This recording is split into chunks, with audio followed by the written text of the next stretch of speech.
Hello everyone and welcome back to EverlastCyber. In today's video, I'll be sharing some tips and strategies that I used while taking the CELPIP test in order to get a level of band 10 to 12. Now, in this video, I'll be sharing most of the tips that I used to max out my tests. As you can see on the screen, in listening, I scored an 11. In reading, I scored an 11. In writing, a 12. And in speaking, I scored a 10.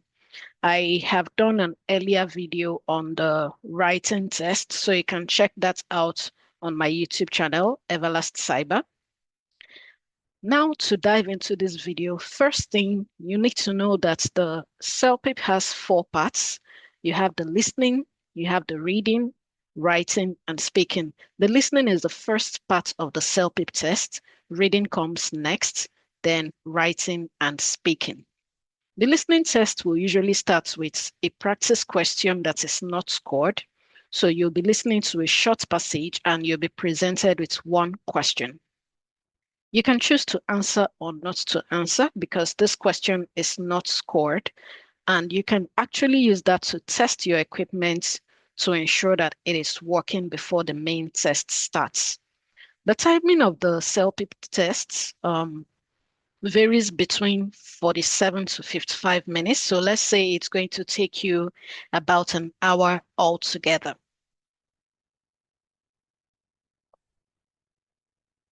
So there are 38 scored questions on the listening test. Each correct answer will receive 1 point.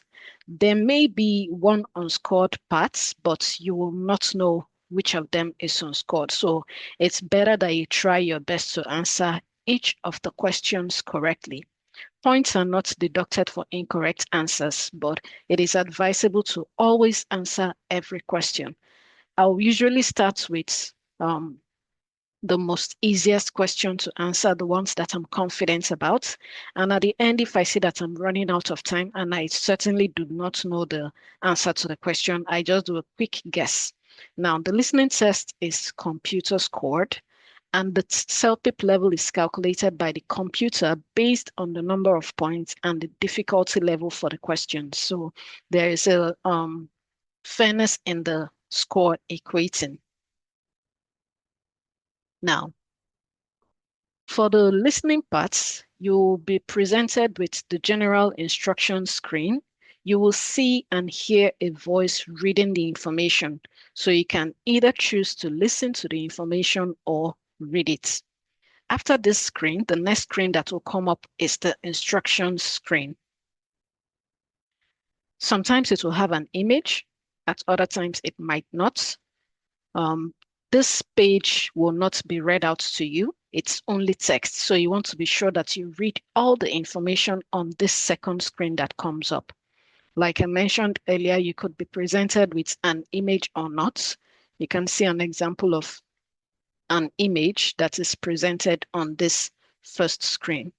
Now, there are some other things that you need to take note of when you're presented with this screen. The first thing you should take note of is the audio bar that will be playing. That will show you that an audio is actually playing. Also, at the top right corner of the screen, you see the next button. It is optional for you to click on it, and you might want to use it when you want to move forward faster. But you should not click this while the audio is still playing because you'll miss out on the conversation. This button will appear all through the CELPIP test, so it is optional to click on it, but ensure that you don't click on it while the conversation is still going on because you'll miss out on the important information you need to hear. Like I mentioned earlier, you'll also see the audio bar playing, and then you'll see how long the audio or the conversation that you're listening to is going to be. On the screen, you can see that it's going to be about 1.5 to 2 minutes long. So you want to take note of all this when you're taking the test. For the listening parts 1 to 3, you'll be presented with multiple choice questions that has one correct answer. You'll hear the questions, and then you read the 4 choices. So the 4 choices will be on the screen at the same time. However, the questions will appear one by one, and you have 30 seconds to hear the information and then answer each question. You answer the questions in the order that they are presented. So you see question 1 of 5, then question 2 of 5, question 3 of 5, like that till the end. So this is how your screen is going to look for the questions. The timer starts at 30 seconds, and you can see your time remaining at the top right corner of the screen. On the next slide, you'll see that once you choose your answer from the bubbles, it will get filled in black and your answer choice is underlined. If you have any time left, you can change your answer at any point in time. But once you go to the next page, you cannot go back to the previous question. So you want to make sure that you have selected the correct option. This will be the same for the listening parts 1 and 2. And I also want to point out something briefly. So for part 3, you'll be listening for information. There'll be 2 speakers, a man and a woman. So you have to listen to an audio clip. But again, remember you have just 30 seconds to hear and answer each of the question. The tone of the information will be polite or informal, and one speaker will have expertise or information that the other is interested in. So it's important that you pay attention to each part of this listening test. So part 1 has a different type of information. Part 2 has a different type of information.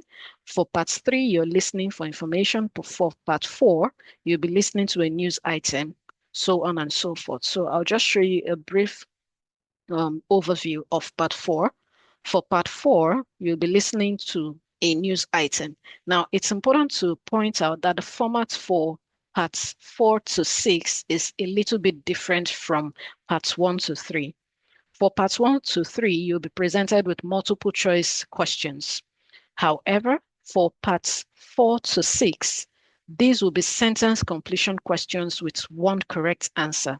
So in this case, you will read the questions. You will not hear the questions. Unlike parts 1 to 3, you will hear the questions read out to you. But for parts 4 to 6, you will not hear the questions. You have to read the questions. And now for this, all the questions will appear on the screen at the same time, so you can answer the questions in any order. For parts 1 to 3, you must answer the questions in the order that they appear. So you'll say question 1 of 5, question 2 of 5. But for parts 4 to 6, you see all the questions on the screen at the same time. One thing to notice is that the time here is more than 30 seconds. This is because you're answering all the questions for this part within the same time frame. You don't have a separate time for this part. Each question has a blank box, and when you click on it, you see the drop-down menu of the options. You select the option you want, and it gets filled into the box. You can change your answers at any time within the 3 minutes that you have for this part. A quick heads up. So for part 4, which is listening to a news item, there will be only one speaker. It will be a news story. So it will be informational rather than conversational. Again, the questions will appear on the same screen after the audio, and you have to select your answers from the drop-down menu. Once you click on the answer you want, it will get automatically filled into the box. For part 5, you'll be watching the video between 3 or more speakers, and you'll be expected to answer 8 questions. It could be teammates discussing where and when to hold a tournament or a party. It could be neighbors planning a block party. It could be classmates discussing who will complete what part of the group project. Now, this part of the test, it will include facts, opinions, and emotions. You'll be presented with basically 3 types of questions. It could be a general meaning question. It could be a specific information asking for a specific information, or it could be an inference question. Now, what do I mean by that? In a general meaning question, you'll be presented with something like a big picture question, and then you'll be asked to put together ideas from a longer section of the audio. It could be several sentences, it could be a whole clip, or a whole session. So you will need to think about everything in order to answer the question. For specific information questions, you'll be asked for one piece of information, such as a name, a place, a date, or a fact that was mentioned in one specific spot in the audio. For an inference question, these questions will ask you to use the information you've heard to make a conclusion. It could be a question about what will happen next or about how the people felt. So it will be something that the speakers do not directly say, but you'll be asked to, guess what will happen next. Some strategies that you can use for this part of the test is before you take it, set up your notes. So in this case, you have about 3 or more speakers. You can draw a table, and then in that table, you put in each of the speakers so that when they are speaking, you can put in the key points under each of the columns for each speaker. It is important while you're listening that you identify the topic of the conversation, identify how each speaker feels about the situation and why, note what they agree and disagree about with each other. Pay careful attention at all times, and then give yourself about 30 minutes to answer each of the questions. Like I will always say, answer the questions you feel confident about first. Take note of your time so that you can ensure that you answer at least all the questions if possible. Another tip is at the test center, you'll be given a pen and a paper to write, so you don't need to go with anything extra. Of course, when you're going into the exam, you won't be allowed to go in with any stationery, any paper. You'll be given a pen and a paper at the test center, which you must return after taking the test, because you're not allowed to take out anything that you've used during the test. So make sure that you practice note taking while practicing with this test. Practice writing with a pen and a paper because this will be the same situation on the test day. Some key strategies also for part 6, it's the same with part 5. Set up your notes before the audio starts. Read the introductory statements for context clues to know what you're about to listen to.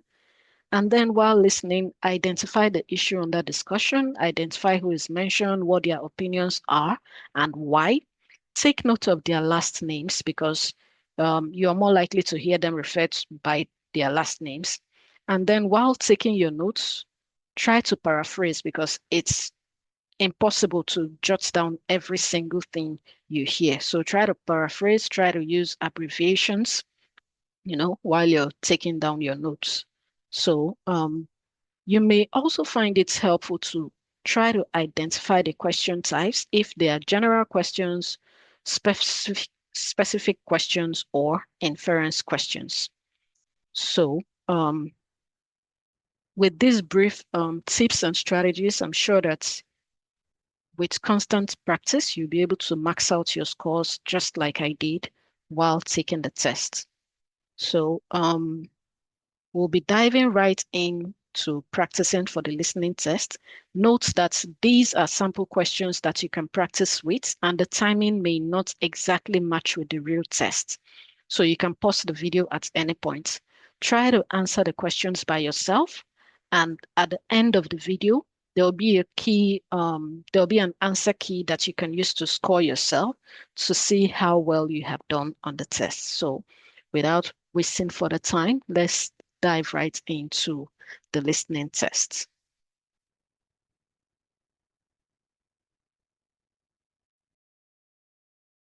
Hi, I'm having trouble with my laptop. It won't turn on. I'm sorry to hear that. Is the laptop plugged in? Yes, it's plugged in, but it still won't turn on. Okay, can you check if the power cord is properly connected to both the laptop and the outlet? Just checked it's connected properly. All right, try plugging it into a different power outlet. If that doesn't work, you might need to bring it to a repair center. Okay, I'll try that. By the way, how much does a repair usually cost? It depends on the issue, but diagnostics are free. Repairs typically range from $50 to $200. Got it? What are your operating hours? We are open Monday to Friday, 9 a.m. to 6 p.m., and Saturdays from 10 a.m. to 4 p.m. Thanks for your help. Question 1. What is the customer's problem?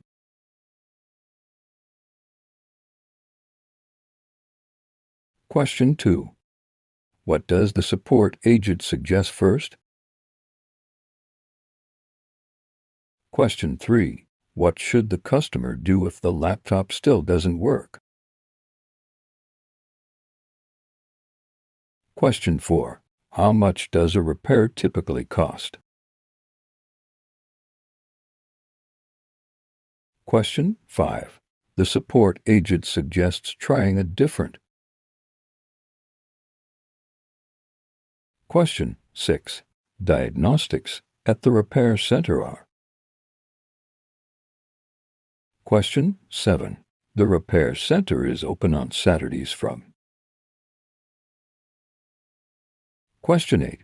The customer's laptop is, but it still won't turn on.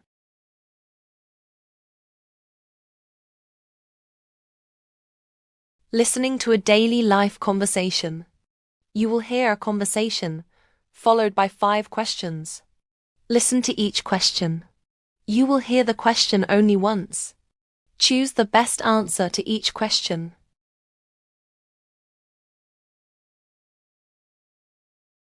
Hey, Alex, do you have any plans for this weekend? Not really, Sarah. What about you? I was thinking of going hiking on Saturday. There's a new trail I've been wanting to try. Want to join me? I'm not sure. I checked the weather forecast, and it says it's going to rain all day on Saturday. Oh, really? I didn't check the forecast. That's too bad. What do you think we should do instead?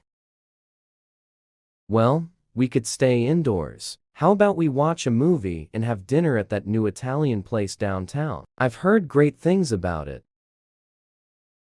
That sounds like a good plan. What time should we meet? Let's meet at 4 p.m. We can watch the movie first, and then have dinner afterward. Perfect. What movie do you want to watch? I was thinking of watching that new action movie everyone's talking about. It starts at 4:30 p.m. Sounds good to me. I'll book the tickets online. Should I pick you up, or do you want to meet at the theater? Let's meet at the theater. I'll probably run some errands in the morning, so it'll be easier for me to go straight there. All right. See you at the theater at 4 p.m. on Saturday.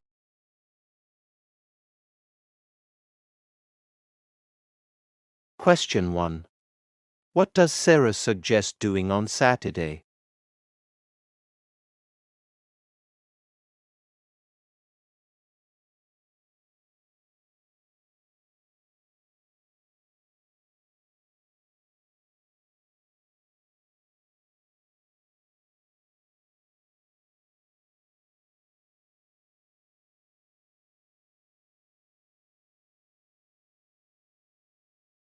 Question 2. Why does Alex suggest staying indoors?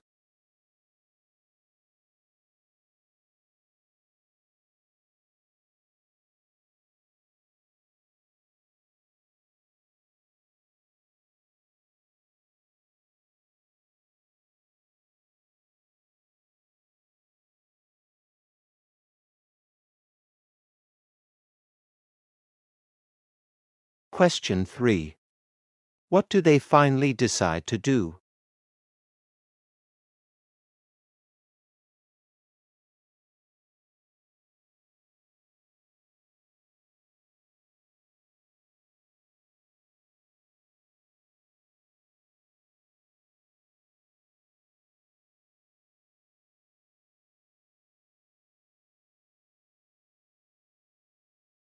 Question 4. What time will Alex and Sarah meet on Saturday?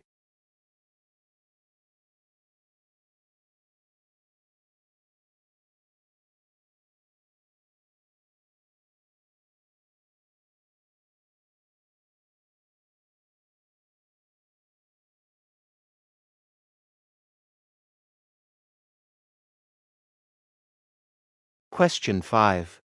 Where will they be having dinner?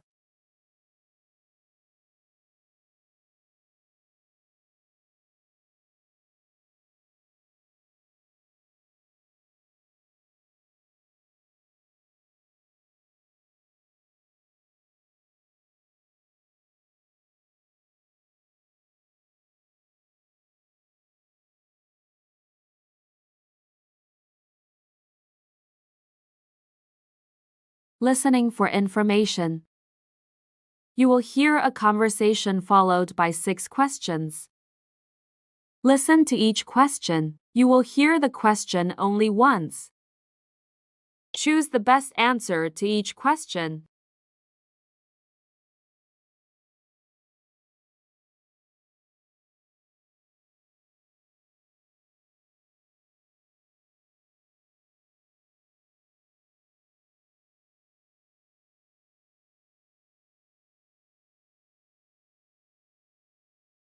Good morning, everyone. Welcome to our day trip.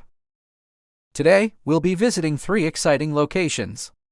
First, we'll head to the City Museum, which opens at 10 a.m. We'll spend about 2 hours there exploring the art gallery and the history exhibit. After that, we'll go to Green Park for lunch at 12:30 p.m. There's a lovely picnic area where we can relax and enjoy our meals. In the afternoon, we'll visit the historic market. This is a must-see spot in the city.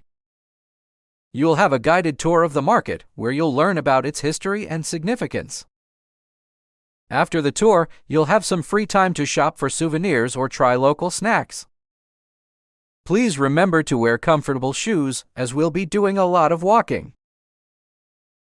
Also, don't forget to bring a water bottle and some sunscreen, especially for our time at the park. If you have any questions, feel free to ask me at any time.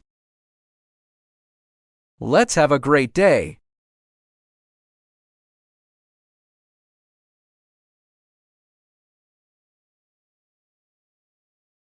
Question 1. What is the first location the group will visit?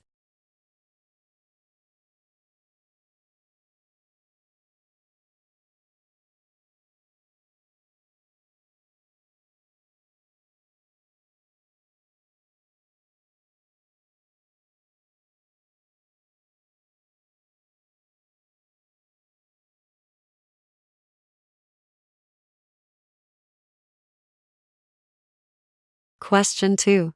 What time does the City Museum open?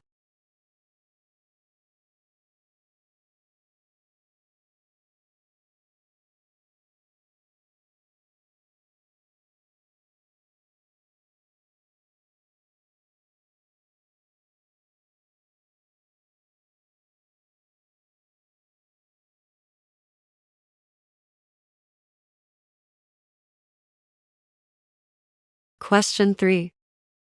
What will the group do at Green Park?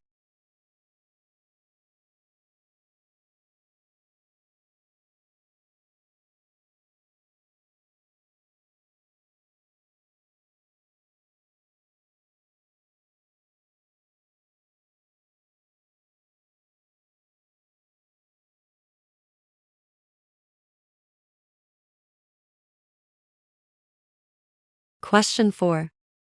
What will the group do at the historic market?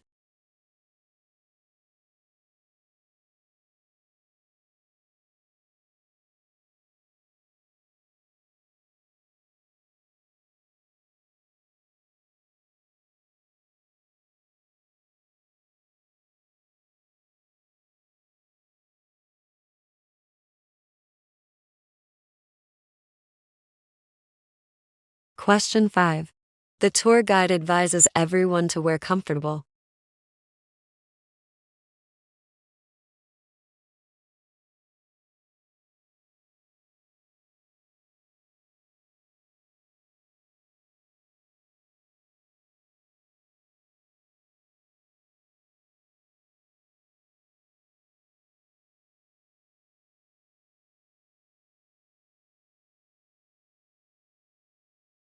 Question 6.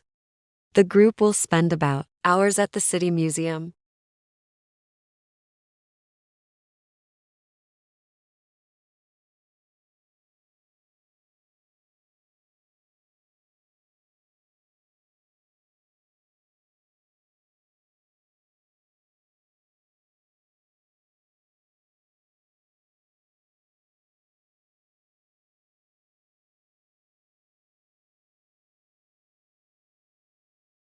Listening to a news item.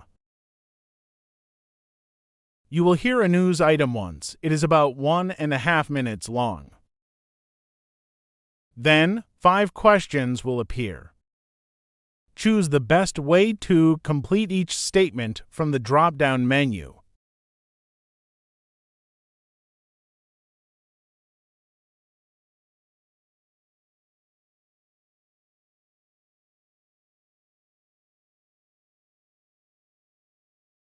Good evening, and welcome to the 6 o'clock news. A new subway line has officially opened in the city, connecting downtown to the suburbs. This state-of-the-art train, named the Swift Line, promises to revolutionize travel between these two major hubs. The Swift Line can reach speeds of up to 300 kilometers per hour, cutting the travel time between Springfield and Green Valley from 4 hours to just 90 minutes. The Swift Line is also environmentally friendly, running entirely on renewable energy. This makes it one of the greenest transportation options in the region. Officials estimate that the train will reduce carbon emissions by 20,000 tons annually. The project, which took 5 years to complete and cost $2 billion, is expected to reduce traffic congestion and provide a faster commute for residents. To celebrate the launch, the train service will offer a 50% discount on all tickets for the first month. Tickets can be booked online or at any train station.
Listening to a discussion.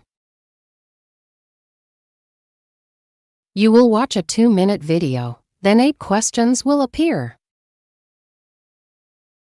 Choose the best way to answer each question.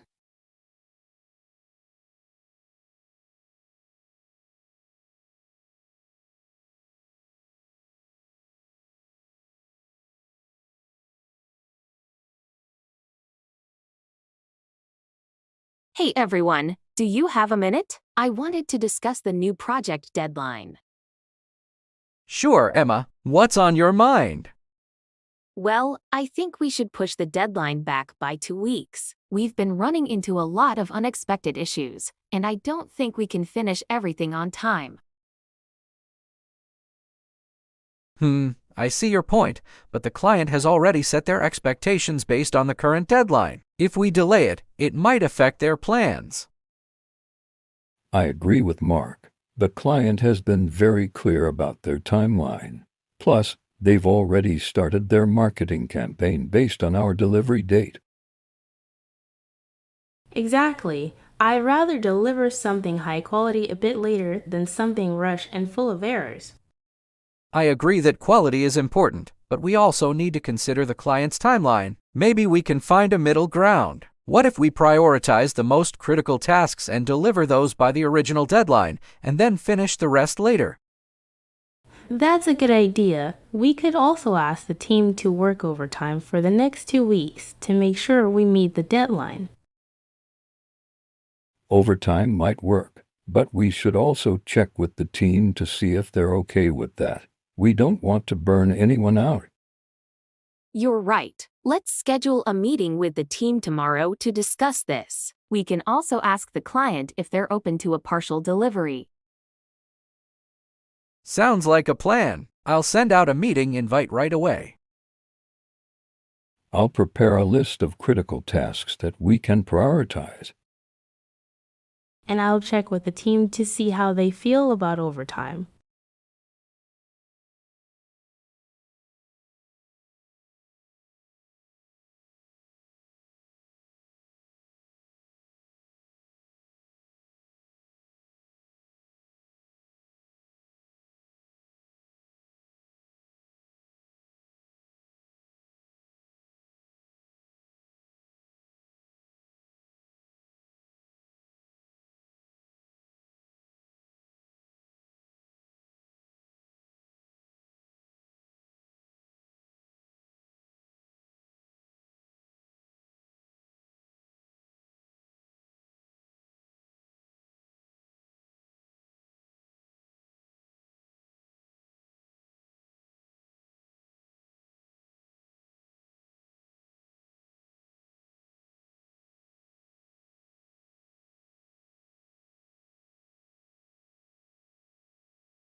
Listening for viewpoints. You will hear a report once. It is about 3 minutes long. Then 6 questions will appear. Choose the best way to answer each question from the drop-down menu.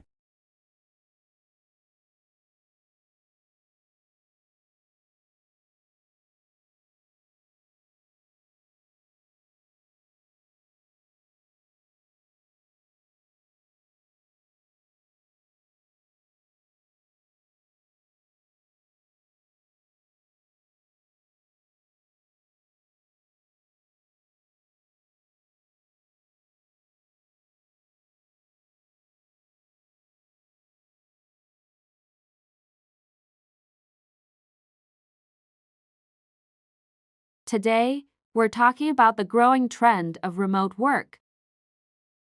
Joining us is Dr. Emily Carter, a workplace expert. Dr. Carter, what are your thoughts on remote work? Thank you for having me. Remote work has become increasingly popular, especially since the pandemic. One of the biggest benefits is improved work-life balance. Employees can save time by avoiding long commutes and spend more time with their families. That's a great point. What about productivity? Some people worry that working from home might lead to distractions. Actually, studies show that many people are more productive when working remotely. They have fewer interruptions from colleagues and can create a personalized work environment. However, it's important to set boundaries to avoid overworking. Interesting. Are there any downsides to remote work? Yes, there are challenges. One major issue is the feeling of isolation. Without face-to-face interactions, employees can feel disconnected from their teams. Additionally, some people struggle to separate work from personal life, which can lead to burnout. So, what's the solution? I believe a hybrid model is the best approach. Employees can work from home a few days a week and come into the office for meetings and collaboration. This balances flexibility with the need for social interaction. That sounds like a great compromise. Any final thoughts for our listeners?